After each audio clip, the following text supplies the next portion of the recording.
ایک سفر کے دوران میرا ہار گم ہو گیا۔ سیدنا رسول اللہ صلی اللہ علیہ وسلم نے ہار تلاش کرنے کے لیے وہاں قیام فرمایا۔ اے صدیق اکبر کے گھر والوں، یہ تیمم کی نعمت اور سہولت آپ کی کوئی پہلی برکت نہیں۔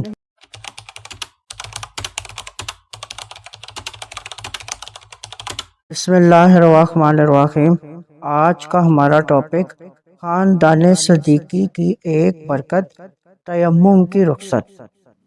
ام المؤمنین سیدہ عائشہ صدیقہ رضی اللہ تعالی عنہا نے فرمایا، ایک سفر کے دوران میرا ہار گم ہو گیا۔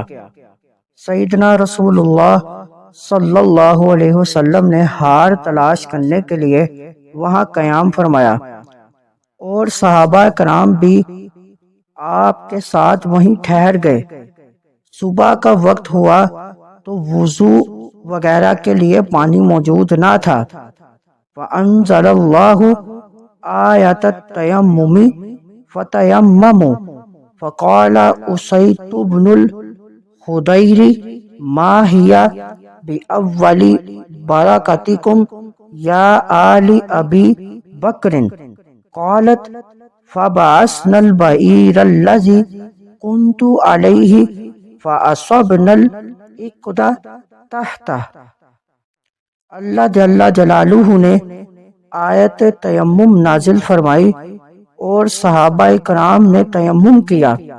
اس موقع پر حضرت اسید بن حضیر رضی اللہ تعالیٰ عنہ نے کہا، اے صدیق اکبر کے گھر والوں، یہ تیمم کی نعمت اور سہولت آپ کی کوئی پہلی برکت نہیں۔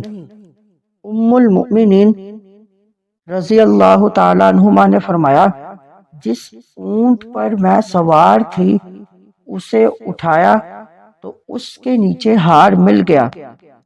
سیدنا ابو بکر صدیق رضی اللہ تعالیٰ عنہ اور ان کے گھر آنے کی بہت سی برکات میں سے ایک یہ بھی ہے کہ اللہ تعالیٰ نے پانی کے استعمال پر قدرت نہ ہونے کی صورت میں تیمم کی اجازت عطا فرمائی۔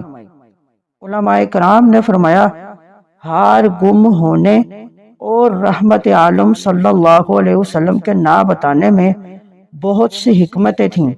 صدیقہ رضی اللہ تعالی عنہ کے ہار کی وجہ سے نبی رحمت صلی اللہ علیہ وسلم کا وہاں قیام فرمانا حضرت عائشہ رضی اللہ تعالی عنہ کی فضیلت اور مرتبے کو ظاہر کرتا ہے، اور صحابہ کرام رضی اللہ تعالی عنہم کے ہار تلاش کرنے میں اس بات کی ہدایت ہے کہ حضور تاجدار انبیاء صلی اللہ علیہ وسلم کی ازواج مطہرات کی خدمت مومنین کی سعادت ہے۔